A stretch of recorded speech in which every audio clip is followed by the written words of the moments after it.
एक राज बताऊं, किचन का काम इसलिए खत्म नहीं होता कि काम बहुत ज्यादा हैं, बल्कि इसलिए कि हम एक ही काम को ना बार बार कर रही होती हैं। और शायद आपको अंदाजा भी नहीं है कि आपके किचन में रोजाना कितनी गैर जरूरी मेहनत जो होती है ना, वो आप रिपीट कर रही होती हैं। मिसाल के तौर पे जी, एक चीज आप बार बार निकालती हैं, बार बार साफ करती हैं, बार बार सोचती हैं कि आज क्या बनेगा, बार बार वही चीजें ढूंढ रहे होते हैं। और इंटरेस्टिंग बात आप लोगों को बताऊं कि हम इसे ना घर संभालना समझ कर ना कबूल कर लेते हैं कि हाँ जी, यही रूटीन है, ये इसी को ही घर संभालना कहते हैं। अस्सलाम वालेकुम जी, आज के ब्लॉग में आप सबको खुशामदीद। आज मैं आना आप लोगों को इस वीडियो में 7 ऐसी चीजें शेयर करूंगी जिनसे आपको ज्यादा जो है ना तेजी से काम नहीं करना पड़ेगा, बल्कि आपको कम काम करना पड़ेगा। और अभी मैं अपनी बेटी को ना यहाँ पे डायरेक्ट कर रही हूँ कि जो चीजें जमीन पे बिखराई हुई है ना, इनको सारा समेटो और इनको दराज के अंदर वापस रखो। ये सारा दराज इन्हीं के स्पुर्द होता है, यही आके निकालते हैं, खेलते हैं। और ये भी सिखाती हूँ साथ साथ कि इनको संभालते हैं, बंद कैसे करते हैं।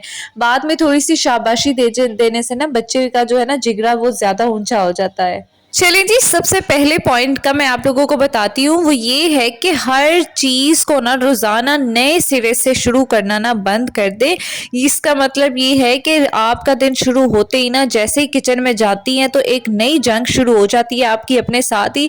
अगर आप लोगों को ये पता हो ना कि आपने कल सुबह क्या बनाना है, तो आपका जो सुबह का आधा मेंटल लोड है ना वहीं पे खत्म हो जाता है। अगर आप खुशी रहना चाहती है, अपना मेंटल पीस बरकरार रखना चाहती है ना, तो इसको भी अपने जो किचन की मैनेजमेंट का ना हिस्सा बना लें।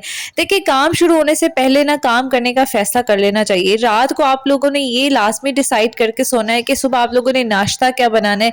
देखिए, घर में मुख्तलिफ लोग होते हैं, हर एक की अपनी अलग पसंद होती है। सबसे पूछ लें कि सुबह नाश्ते में क्या बनेगा और लंच में खास तौर पे क्या बनेगा, कौन सी चीज जो है ना आप पहले निकाल कर बाहर रख सकती हैं। बस ये ऐसा है कि सुबह किचन में खड़े होकर ना आपका जो सोचने का टाइम है ना वो खत्म हो जाता है और आपका ना बड़ा पीसफुल जो है ना वो मॉर्निंग स्टार्ट होती है। Moving to the second point, अपनी किचन को ना जोन्स में सोचें। ये बहुत एक सिंपल सा चेंज था जो मैंने किया। हर चीज को ना सिर्फ कबर्ड के हिसाब से ना रखते बल्कि उसके काम के हिसाब से रखें। देखिए, चाय रोजाना बनती है तो चाय के ज्यादा इस्तेमाल होने वाली जो चीजें है ना, पत्ती चीनी वगैरह, उनका ना एक अलग जोन रखें। ठीक है, नाश्ते का सामान अलग रखें। कुकिंग के जो बेसिक स्पाइसेस होते हैं ना उनकी एक ही जगह होनी चाहिए। यानी आपका दिमाग ये ना सोचे कि अच्छा ये फलानी चीज कहाँ पड़ी हुई है, बल्कि आपको पता हो कि मुझे ये चीज के लिए कहाँ जाना है। ठीक है, एक ऑर्गेनाइज्ड किचन में हमेशा कहती हूँ कि वो नहीं होता जो पिनिंटरेस्ट की तरह बड़ा खूबसूरत नजर आता होता है और आपका काउंटर टॉप हमेशा खाली होता है, बल्कि वो होता है जिसमें आपको कम से कम सोचना पड़े। हर चीजों का अपना एक घर हो, उनको अपना घर दे। जिस तरह आप लोग आपसे मिलने आते हैं ना, उनको पता है आप अपने घर में मौजूद होंगी, तो जब आप अपनी चीजें ढूंढने जाए ना तो आपको पता हो कि ये चीजें अपने घर में ही मौजूद होंगी, आपने इनको कहीं और नहीं भेजा होगा। मेरे घर में ना एक पैंट्री की जगह मौजूद है अल्हम्दुलिल्लाह। तो मैं अपना जो बेसिक स्पाइसेस है ना अपने स्पाइस रैक्स में रखती हूँ, और बाकी जो स्पाइसेस है ना जो बॉक्सेस वगैरह में, उनको मैं एक बास्केट में डाल के ना पैंट्री में रखती हूँ। अगर आप लोग चाहेंगी, कमेंट करेंगी नीचे, तो फिर मैं आप लोगों को किसी दिन अपनी जो किचन पैंट्री है ना उसका विजिट भी ज़रूर इंशाल्लाह करवा दूंगी। Moving to the third point, ये ना बहुत पावरफुल रूल है। वो ये है कि एक काम को ना 2 बार हाथ ना लगाएं। मिसाल के तौर पर एक चीज को भी 2 बार हाथ ना लगाएं। इसको ना जापानीज रूल में कहते हैं टच इट वंस, या वन टच रूल के नाम से इसको कहा जाता है। मसलन आपने कोई चीज इस्तेमाल की है ना, तो अब इसे काउंटर पर रख के ना भूल ना जाए। ठीक है, इसे वापस रखें, इसको अपनी जगह पे उसके घर वापस भेजते हैं। उसने आपका काम कर दिया और उसको अपने घर वापस भेजते। कोशिश करें कि जो चीज इस्तेमाल हो, अगर मुमकिन हो तो उसी वक्त उसे अपनी जगह पर वापस रख दें। देखिए, ये बहुत छोटी सी आदत है और आपके घर में जितने भी अफराद है ना, आपकी बहनें हैं, भाई हैं, बच्चे हैं, शौहर हैं, सबकी ये आदत डालें कि टच इट वंस, एक दफा चीज पकड़ी, इस्तेमाल की, इसे वापस उसके घर में छोड़ कर आए। बच्चों के साथ अगर आप ये छोटी सी बात करेंगी ना, तो ये छोटी सी आदत जो है ना पूरे दिन के छोटे छोटे काम जमा होने से ना रोक लेती है, और आप लोगों को ना चीजें बार बार ढूंढनी नहीं पड़ती। जहां पे पड़ी होती है आपको वापस वहीं पर ही मिलती है। चीजों को उनका घर दें, उनकी एक जगह बनाएं, ताकि आपके घर के बाकी अफराद को भी पता हो और आपको भी पता हो कि किचन का सामान कहाँ पड़ा है, कौन सी चीज कहाँ पड़ी है। आपको सोचना ना पड़े। आपके शौहर या कोई भी बेटा भाई आपसे पूछे कि फलानी चीज कहाँ है, तो आप फौरन बताएं कि फलानी जगह पर आपको वो चीज मिल जाएगी, और उसे इस्तेमाल के बाद उसी जगह पर वापस भी रखिएगा। Before moving to the fourth point, अगर आप लोगों ने मेरे चैनल को अभी तक सब्सक्राइब नहीं किया तो क्यों नहीं किया, आप लोग मेरे चैनल को ज़रूर सब्सक्राइब करें। आप लोगों को मेरे चैनल पर बहुत अच्छी और यूज़फुल वीडियोस मिलेंगी, आप लोग जाके देख सकती हैं। वीडियो पसंद आए तो लाइक भी करिएगा। चलिए जी, moving to the fourth point, बर्तनों को अपना अगला काम ना मत बनने दें। ये बहुत छोटी सी चीज़ है। देखा, खाना बनाने के बाद अगर आपके सामने 15 बर्तन खड़े हैं ना, तो मसला जो है ना वो सिर्फ बर्तन नहीं है, बल्कि आपने पूरे प्रोसेस के दरमियान ना उनको जमा होने दिया। देखिए, ऐसा होता है, मैं ये जानती हूँ कि जब हम खाना बनाते हैं ना तो चीज़ इस्तेमाल करके वही रख छोड़ते हैं।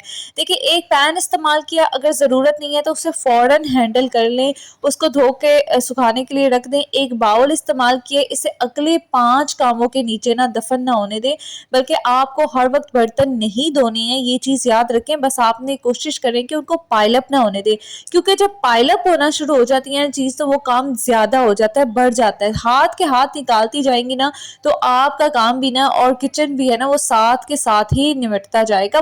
फ़र्क जो है ना वो बहुत बड़ा है, अगर आप सोचें और इसे पे जो है ना इम्प्लीमेंट करने की कोशिश करें तो। ओके जी, अगले पॉइंट है जी, फिफ्थ वाला पॉइंट मैं आप लोग के साथ शेयर करूंगी। वो ये है कि हर चीज़ जो है ना घर की बनी होनी चाहिए। इस वाले प्रेशर को अपनी ज़िंदगी से जितना जल्दी कम कर सकती हैं कर दें। देखिए, ये जो किचन का है ना सबसे ज़्यादा खुफिया आपके ना टाइम का चोर होता है, जो आपका टाइम जो है ना इसी तरह से चुरा रहा होता है और आपको पता नहीं चलता। कभी कभी हमें लगता है कि अच्छा, मैं ये भी घर में बनाऊंगी, मैं वो भी खुद ही तैयार कर लूंगी, मेहमान आने वाले हैं, मैं ये भी फ्रेश बनाऊंगी, मैं वो भी करूंगी, सारा कुछ परफेक्ट होना चाहिए। इसका रिजल्ट क्या होता है कि एक जो सिंपल सा मील होता है या दावत होती है ना, वो एक बहुत बड़ा प्रोजेक्ट बन जाता है। देखिए, घर का खाना अच्छा है, लेकिन हर चीज़ जो है ना वो स्क्रैच से बनाना लाजमी नहीं होता। मैंने अपनी अम्मी को देखा हुआ है बहुत सारे इस तरह से के काम करते हुए कि 3-3 4-4 खाने बन रहे हैं और हर चीज़ स्क्रैच से स्टार्ट हो रही है। लेकिन बाज़ औक़ात वो ये भी करती थी कि जहाँ पे वो स्क्रैच से नहीं स्टार्ट कर सकती थी तो वो रेडीमेड बाहर से चीज़ जो है ना वो मंगवा लेती थी, या कुछ ऐसी चीज़ें, बेसिक चीज़ें कि जो वो ऐड करके ना वो खुद ही यानी कि उस काम के लिए ना उनको हेल्प हो जाती थी। देखिए, स्मार्ट होम मेकिंग का मतलब ये है कि जहाँ होममेड वाक़ई आपको फ़ायदा दे रहा है ना, वहाँ पे आप होममेड चीज़ बनाएँ। लेकिन जहाँ पे शॉर्टकट आपकी ज़िंदगी को आसान करे ना, वहाँ पे आप शॉर्टकट का लाज़मी जो है ना इस्तेमाल करें। Moving to the sixth point, मेरा बहुत फेवरेट है ये, वो ये है कि किचन में जो ओपन लूप्स होते हैं ना, ये ख़त्म करने की कोशिश करें। अगर आप किचन के काम को है ना जो जितना शॉर्ट करना चाहती हैं, देखिए ये बहुत अनयूजुअल सा असूल है, लेकिन ये बहुत यूजफुल लगता है मुझे। देखिए, ओपन लूप्स का मतलब ये होता है कि ऐसा काम जो शुरू तो कर लिया है लेकिन ना उसे कंप्लीट नहीं किया। मिसाल के तौर पे आपने आटा निकाल के रखा है ना, लेकिन वापस नहीं रखा, सब्जी निकाली है तो बाकी चीज़ें वापस नहीं रखी, मसाले निकाले हैं तो उन्हें भी वापस नहीं रखी, एक दराज खोला है तो उसे वहीं पे छोड़ दिया। देखिए, ये छोटी छोटी चीज़ें जो है ना ये पूरे दिन में ना किचन को बहुत मेसी बना देती हैं। इसलिए एक रूल बनाए कि एक काम खत्म कर लिया है, उस काम की ना जगह वापस नॉर्मल कर दें, हाथ के हाथ ही साफ कर लें। इससे किचन जो है ना आपको बार बार रीसेट करने की ज़रूरत है ना वो कम हो जाएगी। अच्छा जी, before moving to the seventh point, मैं यहाँ पे आप लोगों को ये बनाती हुई नज़र आ रही हूँ। यहाँ पे मैं एनर्जी बाइट्स बना रही हूँ जो कि बच्चों और बड़ों दोनों के लिए बहुत फ़ायदेमंद है।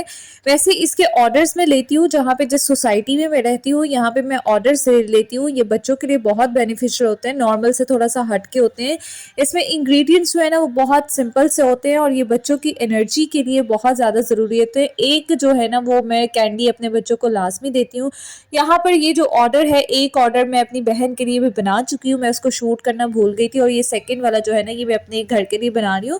बच्चों के लिए डिफरेंट शेप्स में बना सकती हूँ। शेप्स होती हैं वो कस्टमर की, नॉर्मली मैं रिक्वायरमेंट के अकॉर्डिंग बनाती हूँ, और नॉर्मली ये कैंडीज़ की फॉर्म में होता है, जो छोटी सी कैंडीज़ बच्चों के लिए ना बहुत हेल्पफुल होती हैं उनके पूरे दिन की एनर्जी के लिए। और जब आप भी किचन में काम कर करके थक जाती है ना, तो ये एक कैंडी आपको इतनी एनर्जी देती है ना कि आपके लिए, इवन सर्दियाँ आने वाली हैं, ये आपको इतनी हेल्पफुल करेंगी। इवन जिनको जोड़ों का दर्द रहता है और जिनके जो बाल है वो बहुत जल्दी सफ़ेद हो जाते हैं, तो ये मल्टीपल चीज़ों के लिए यूज़ होते हैं। तो अगर आप लोगों ने कभी इसको चाहिए हो या किसी को भी चाहिए हो, तो आप लोग मुझे इंस्टाग्राम पर राब्ता करके मेरे से जो है वो ऑर्डर अपना दे सकते हैं। एक तो ये कि आजकल के बिजी शेड्यूल के हिसाब से ये बड़ी क्विक सी आप लोगों को होममेड चीज़ और बड़ी सफाई के साथ घर में मैं खुद बनाती हूँ, और ये चीज़ आप लोगों को मिल जाती है। मेरी सोसाइटी में जितनी भी मेरे दोस्तें हैं या जितने भी लोग हैं वो मेरे से ऑर्डर करते हैं। अगर आप लोगों को ज़्यादा इन्फॉर्मेशन इन्फॉर्मेशन चाहिए होगी तो मैं इस पे आप लोगों को वीडियो भी बना दूंगी। और बाकी डिटेल्स के लिए मरियमोलॉजी 1 पे आप रब्ता कर सकते हैं इंस्टाग्राम पे। और अगली चलते हैं जी 7th पॉइंट की तरफ। देखिए जी, 7वां पॉइंट ये है कि अपने किचन सिस्टम को ना अपने घर के मुताबिक बनाएं, ना कि इंस्टाग्राम के मुताबिक बनाएं। ये सबसे ज़्यादा इंपॉर्टेंट चीज़ है। अगर आपके घर में बच्चे हैं, जिंदा लोग मौजूद है ना आपके घर में, और आपके घर में रोज़ाना 3 टाइम का खाना बनाती हैं आप, आपके पास हेल्प में मौजूद नहीं है जिस तरह मेरे पास नहीं है। अगर आपके घर में ज़्यादा लोग हैं तो आपका जो किचन का सिस्टम है ना वो आपकी असल ज़िंदगी के मुताबिक होना चाहिए। किसी और का 5 मिनट किचन रीसेट देखकर ना ये ना सोचे कि मैं आखिर क्यों नहीं कर सकती, बाकी सारी औरतें तो करती हैं। देखिए, आपको किसी और का किचन नहीं चलाना, आपने अपना घर चलाना है, इसलिए वो सिस्टम बनाएं जो कि आपको कम से कम थकाए। देखिए जी, शायद आज की वीडियो की सबसे इम्पॉर्टेंट बात ये है कि किचन को मैनेज करने का मकसद ये नहीं है कि आप हर वक्त बिजी रहें, बल्कि मकसद ये है कि काम हो, लेकिन काम आपकी पूरी ज़िंदगी ना बन जाए। देखिए, आपको किचन भी चाहिए, बच्चों के लिए टाइम भी चाहिए, अपने शौहर और फैमिली के लिए भी टाइम चाहिए, और सबसे बढ़कर बात ये है कि अपने लिए भी कुछ आपके पास जो है ना टाइम निकले। तो कल से किचन में ये ना सोचे कि मैं ज़्यादा तेज़ी से कैसे काम करूँगी, बल्कि खुद से ये पूछे कि ये काम मैं दोबारा क्यों कर रही हूँ, और इसे एक ही बार में कैसे ख़त्म कर सकती हूँ। बस यही जो आपकी सोच होगी ना, ये आपके किचन का पूरा सिस्टम बदल देगी। जी, उम्मीद करती हूँ आज की वीडियो ने थोड़ा-सी तो हेल्प की होगी मेरी कुछ बहनों की। अगर आपको कोई भी जो टिप है ना वो अच्छी लगती है, पसंद आती है, तो आप लोगों ने मेरे चैनल को ज़रूर से सब्सक्राइब करके जाना है। और अगर आपकी कैसी भी कोई भी राय हो ना, तो आप लोगों ने मुझे वीडियो जो है ना कमेंट बॉक्स में ज़रूर बताना है। और इस वीडियो को आप लोगों ने लाइक भी करना है और किसी ऐसी बहन के साथ ज़रूर शेयर करें जिसकी इसको बहुत ज़्यादा ज़रूर रहता है। अब इस वीडियो को लाइक करें, अपना बहुत सारा ख्याल रखिएगा। मिलते हैं आप लोगों से नेक्स्ट व्लॉग में। आप लोग मुझसे मरियमोलॉजी 1 इंस्टाग्राम पर राब्ता कर सकते हैं। मुलाकात होती है अगले व्लॉग में। अपना ख्याल रखिएगा। अल्लाह हाफ़िज़।